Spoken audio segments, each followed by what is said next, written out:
अरे अब कुछ मत पूछ विमला, लाख जतन करने के बाद भी महीने के आखिर तक हाथों में चमन्नी भी नहीं बच पाती।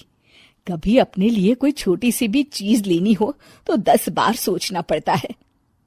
तू सही कहती है, आमदनी तो बढ़ती नहीं, लेकिन दूसरी तरफ महंगाई दिन ब दिन बढ़ती ही जा रही है।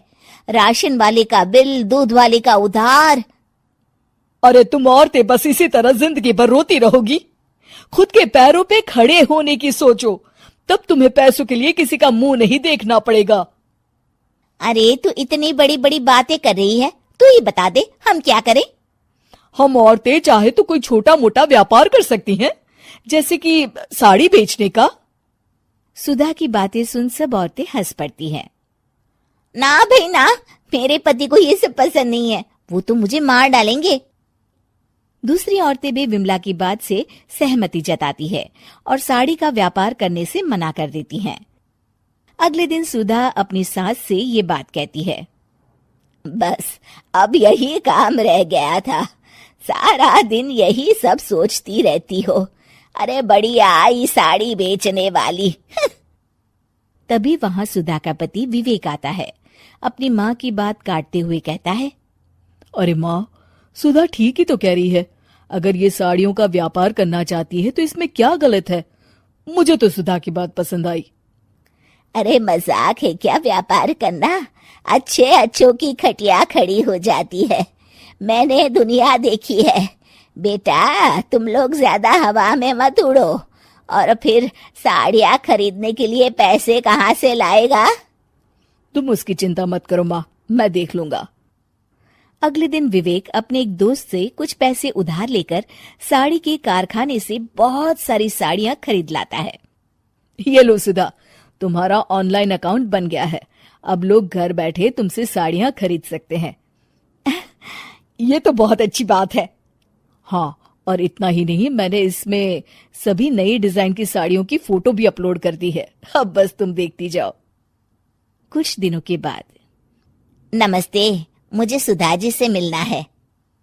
ओहो, तू कौन है और मेरी बहू से तुझे क्या काम है?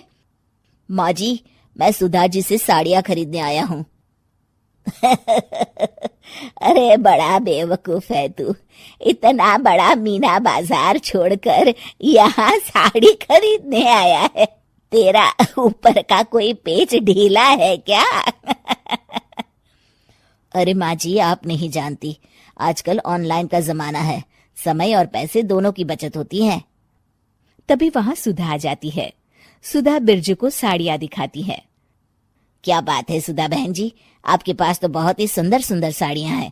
एक काम करिए, ये वाली दे दीजिए और ये वाली भी। छोड़िए, एक काम करिए, ये सभी ही दे दीजिए। सुधा की सास हैरान रह जाती है। अरे इतनी साड़ी का तू करेगा क्या? अरे माँ जी, मेरी बीवी पहनेगी। अरे कितनी बीवियां है तेरी? माँ जी, आप भी ना, बीवी तो एक ही है। पहले तो मैं 2-4 साड़ियाँ लेने आया था, लेकिन अब पूरी 20 साड़ियाँ ले जा रहा हूँ। ये लीजिए सुधा बहन जी, आपके पैसे। चलता हूँ। धीरे धीरे सुधा के द्वारा घर में खोली गई छोटी सी दुकान चल पड़ती है और देखते ही देखते सुधा के घर ग्राहकों की लाइन लग जाती है। पैसों की आमदनी देख सुधा की सास की आंखें फटी की फटी रह जाती है। जा बहू, अब तू थोड़ा आराम कर ले, इन लोगों को मैं साड़ियाँ दिखा देती हूँ। माँ जी आप? अरे हाँ हाँ, अब जा भी। इस तरह सुधा की सास भी उसके कारोबार में हाथ बटाने लगती है। देखो सुधा, तुम्हारा व्यापार तो चल पड़ा। पिछले कुछ महीनों में इतनी कमाई हुई है कि तुम्हें यकीन नहीं होगा। सच? हाँ, और तुम्हें पता है माँ, दोस्त से लिया हुआ उधार भी चुकता करके अच्छे खासे पैसों की बचत भी हो गई है। सुधा की सास अपने बहू और बेटी की कामयाबी पर बड़ा खुश होती है।